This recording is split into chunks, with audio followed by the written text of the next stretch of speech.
से मला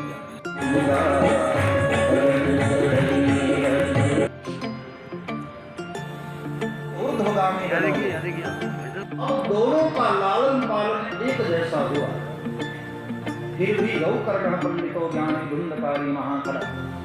गौकर्ण महाराज तो बड़े अच्छे पंडित बने। क्या कुछ कहना है? हमारे लिए आगरा वासियों के लिए बहुत हर्ष का विषय है कि 2023 की इस नव वर्ष की शुभारंभ में ही यहाँ पर श्री मुरारीलाल गोयल द्वारा आयोजित और उनके भाई विनोद गोयल जो परीक्षित हैं, बहुत प्रसिद्ध कथावाचक राष्ट्र संत श्री चिन्मयानंद स्वामी जी द्वारा भागवत कथा का यहाँ पर पाठन किया जा रहा है, जिसको हजारों की संख्या में लोग श्रवण करने आ रहे हैं। मैं हमेशा कहता हूँ कि ये हमारे भागवत कथा है। ऐसा करके ये भारत की सभ्यता, संस्कृति, धर्म, आध्यात्म, गीता, पुराण, महाभारत, उपनिषद और ऋचाओं को अक्षुण्ण करने का काम कर रहे हैं।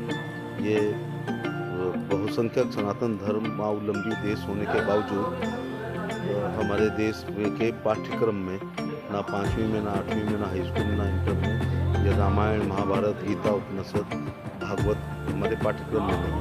जो पाठ्यक्रम में होता है वो पढ़ना परीक्षा के लिए अनिवार्य होता है, जो पाठ्यक्रम में नहीं होता है वो ऑब्लिगेटरी होता है, मैंडेटरी नहीं होता है। अगर गोयल जी ये आयोजन ना करते और ये पाठन ना करते तो चिन्मयानंद जी लोग सुनने नहीं आते, तो ये अक्षुण्ण नहीं रह पाता। इसलिए जो भी यहाँ बताया जा रहा होगा, तो धर्म अधर्म, न्याय अन्याय, नीति दुराचार, सदाचार, पापपुण्य, धर्म अधर्म के बारे में संदर्भ और प्रसंगों के माध्यम से बताया गया। और अंत में हमारा लक्ष्य को ये निकलती है कि धर्म अधर्म में धर्म की जीत, न्याय न्याय में न्याय की जीत, पाप पुण्य की जीत होती है, सदाचार दुराचार में सदाचार। इसी को हमें अपने जीवन में थोड़ा इसको धारण करना है। मैं राजा जी का आभार प्रकट करना चाहूँगा कि ऐसा आयोजन करके, और अगर यहाँ 5-7 साल के बच्चों को मैं देखता हूँ तो सुनेंगे तो सनातन धर्म की उम्र 70 साल और बढ़ जाएगी। हालांकि ये अक्षुण्ण है, इस पर गोरी ने, खिलजी ने, तुगलक ने, पोर्तुगीज ने, मुगलों ने, अंग्रेजों ने, डचेज ने, पुर्तगालीज ने, इन सब ने आक्रमण किया, लेकिन हमारे संतों की वजह से, बल्कि कमंडलों की वजह से वो लोग चले गए। उन्हें संविदा से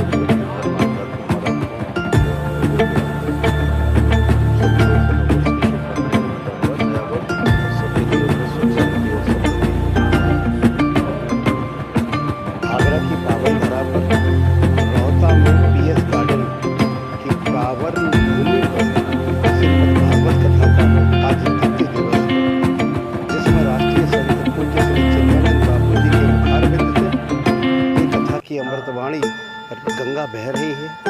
मैं उन सभी माताओं को जिन्होंने कल कलश यात्रा में ऐसा विहंगम दृश्य का दर्शन कराया, जैसा लगा कि साक्षात किशोरी राधा रानी जी अपने गोपिकाओं के साथ दिव्य कलश यात्रा, एक भव्य कलश यात्रा जिसकी गिनती, जिसकी संख्या का वर्णन करना और उसको कहीं गिनना, ये सिर्फ देवताओं के कार्य है। उन सभी माताओं को मैं प्रणाम करता हूँ।